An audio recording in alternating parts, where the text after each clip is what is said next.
This video is sponsored by Emeet. I am sick of buying cheap webcams that break after a week of use. But I'm not about to shell out over $200 for a webcam with features that I'm hardly gonna use. Why is it so hard to find a solid webcam for a good price that has good autofocus, good clarity, and a high resolution? Those things should not be too much to ask for. If you're new here, thanks for stopping by. My name's Chris, and I'm a full-time hardware engineer. I design embedded systems, and I work from home a few days a week, and my laptop camera has been so bad, and I've gone through so many webcams that lately I've just been that guy that takes meetings from my phone because it's just better video quality than any other options that I have. But hopefully all that changes today, because I just got the Emeet SmartCam S800, and today we're going to be testing it out. This camera was sent to me for review, but as always, all the opinions in this video are my own. As someone who designs electronics for a living, I hope that you find my perspective in this video to be unique, but if you have any suggestions, I would love to hear them down in the comments.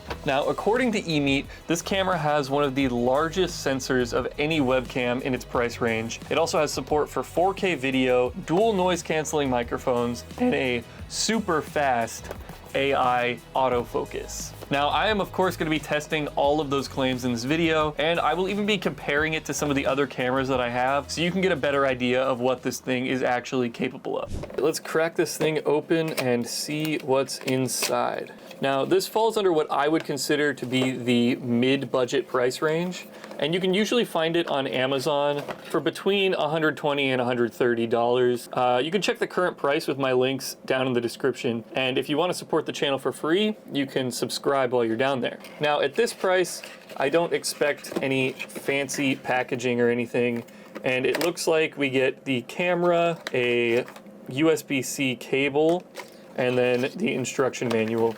Now, the first thing I'm noticing with the actual device here is it's got this really nice physical shutter on the front, and for me this is a must-have because I'm going to be using this camera for work.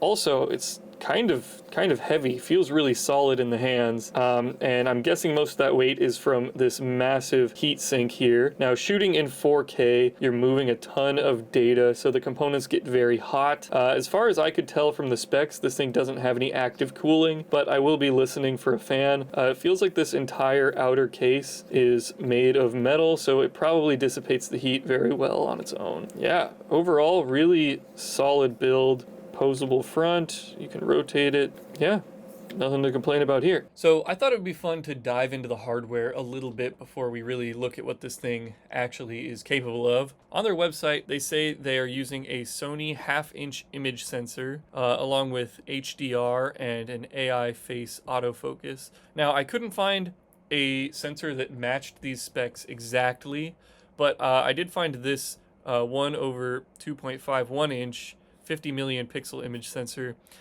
from Sony, and I don't know if this is the exact sensor that they're using, but the one they're using is pretty similar.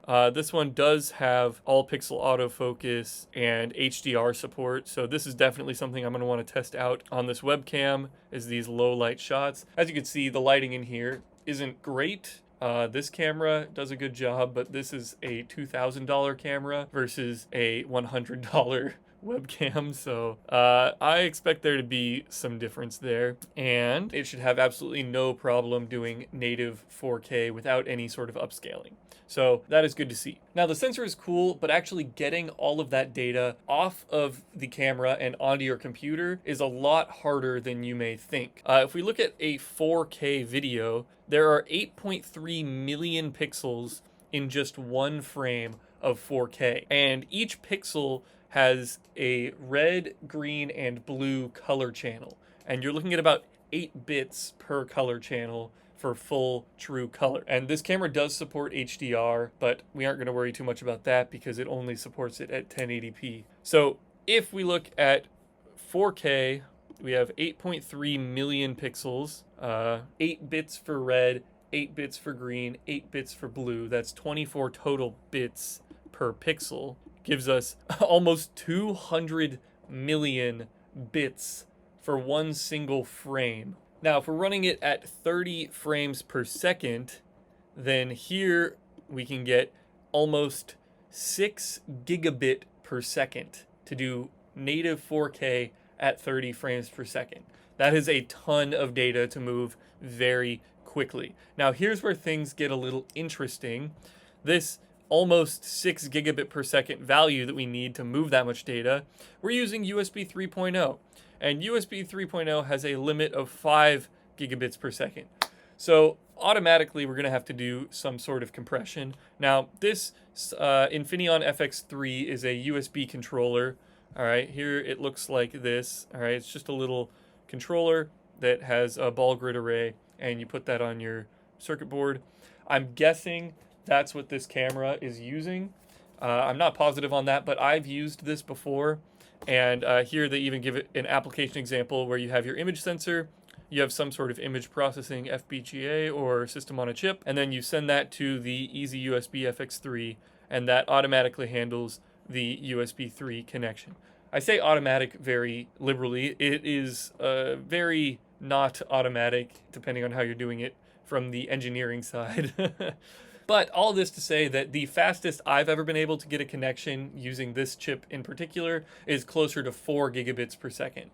So in order to get all of this data across a 4 gigabit per second connection, there has to be some level of compression going on inside of this device. And I'm not sure what that compression is actually going to look like, but what we're going to see when we go to test this out in just a second, we're going to look for any artifacting or anything that may mess up the image. Just because there's some level of compression happening on the device, it doesn't mean that we're going to get a poorer image in the end. So it's just something we want to be cautious of and look out for in our testing. Okay, that's enough math for one video. Let's plug this thing in and see what it can do. Hey guys, Future Chris here. I talked to the team over at Emeet and they let me know that they're using MJPEG compression, which means that each frame is being compressed into a JPEG on the camera and then being decompressed by the driver on your actual computer. And if you know anything about JPEG, you'll know it's mostly lossless. So I'm actually not too worried about the compression that's happening on this camera, and we can move forward. All right, so I have my Emeet SmartCam S800 set up here. Initial impressions, I've just got the Emeet app open up here. It's called Emeet Link, and initial impressions are really good. So let's look at some of the options we have in here. We have some framing grids that you can turn on, following the golden ratio, the rule of thirds, and all of that. I don't really care about that on a webcam. Metering modes seem to just be how it auto adjusts the light. So I think generally probably want to go with face metering to dial in the light to match the color of my face. That seems to look pretty good. The autofocus, I mean, there's manual focus. You actually do get a really good amount of blur here if I get like close. So that's kind of interesting, and I can set it to auto, and yeah, it does seem really fast. Let's see. All right, so this is my little ring development kit that I made in my last video, and like, wow, that looks fantastic. And it comes back. The autofocus is really quick, absolutely insane. For reference, I guess let's switch back to this camera. So this camera is autofocused on my face. If I put this here, and then back,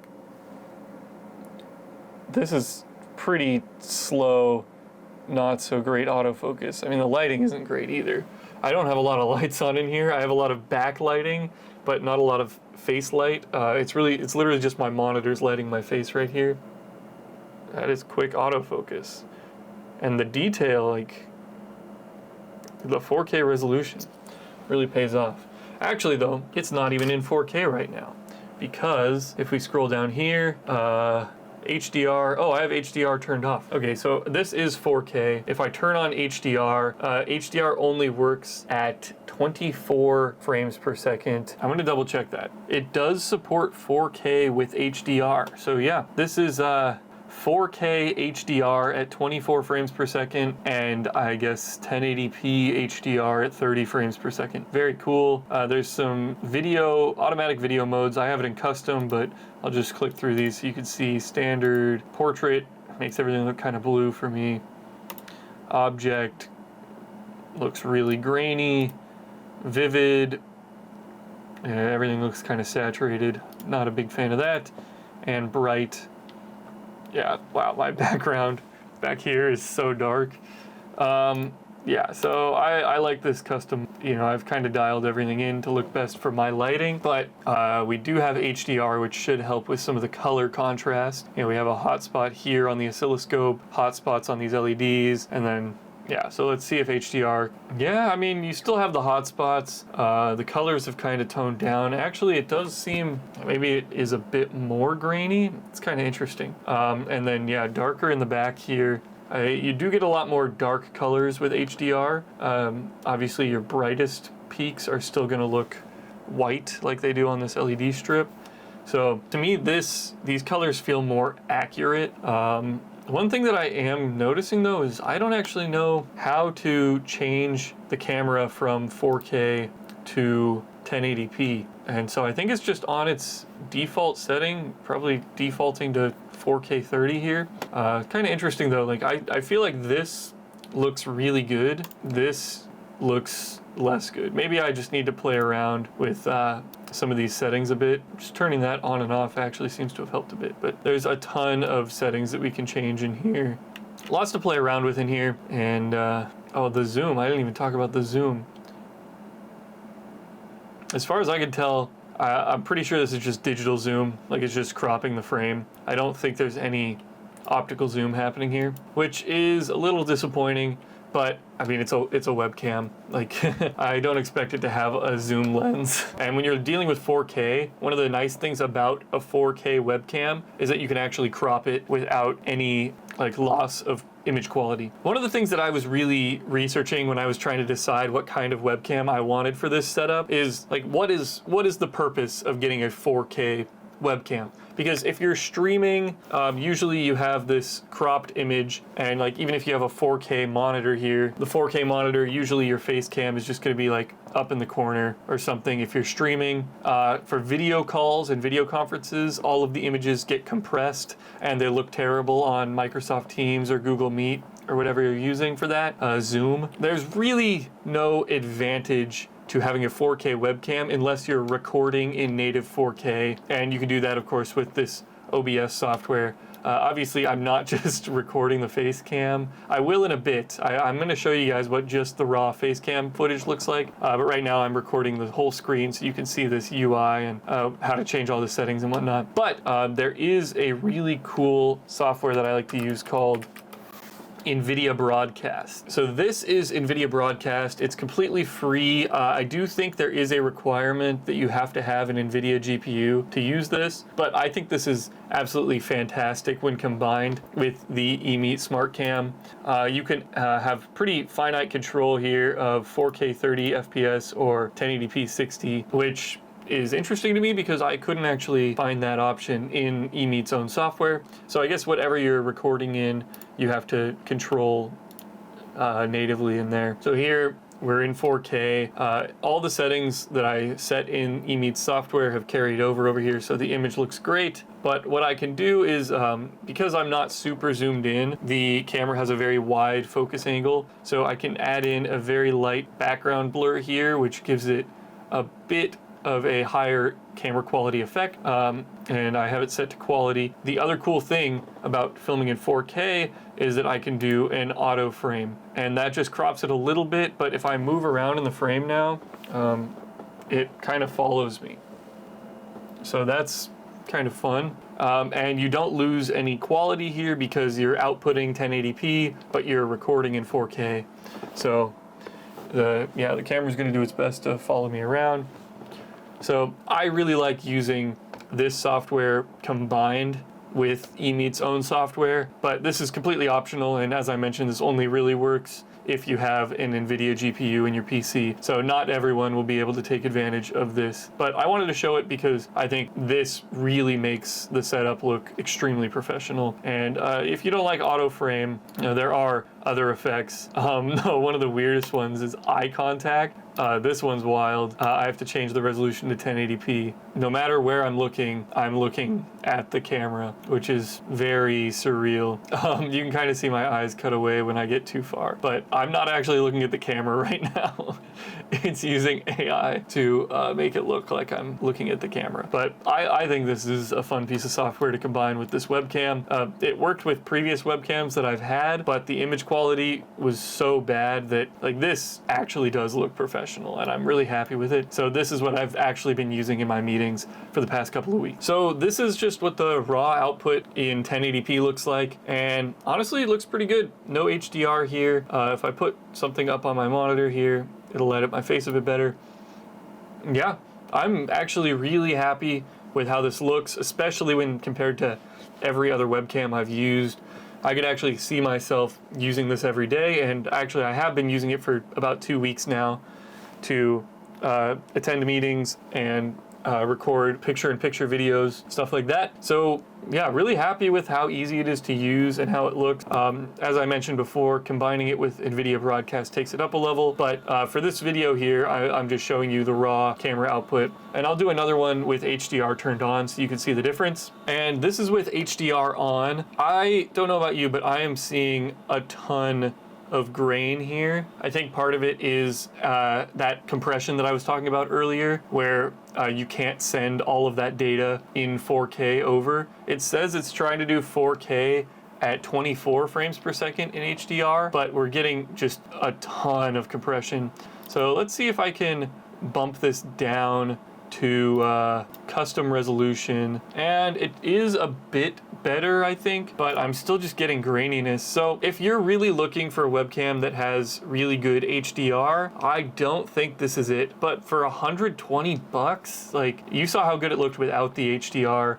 Hey guys, Future Chris again. The team at Emeet let me know that this is a known trade-off with HDR. You either get the HDR color accuracy or you get high image quality, and this can be seen in pretty much any webcam that includes HDR. You either get one or the other, and it's up to you to decide whether you want the nice, crisp, clear image with HDR turned off or the higher color accuracy with HDR turned on, and it is nice to have both of those options. And the last thing that I wanted to test out here is actually the built-in microphone. Now, the audio that you've been hearing this whole video is from my DJI mic. What you were hearing before was coming through this mic. Hopefully my editor can now switch the audio to the audio from this track, and we can compare the two mics side by side. So yeah, we'll see what this sounds like. I actually have not heard what this sounds like yet, so playing this back is going to be my first time actually hearing the audio from this mic. And I guess you can be the judge of how it sounds. I genuinely don't know. All right, and here we are on the Emeet Smart Cam. This is, of course, with HDR turned off in 4K 30, and we're using the built-in microphone. Okay.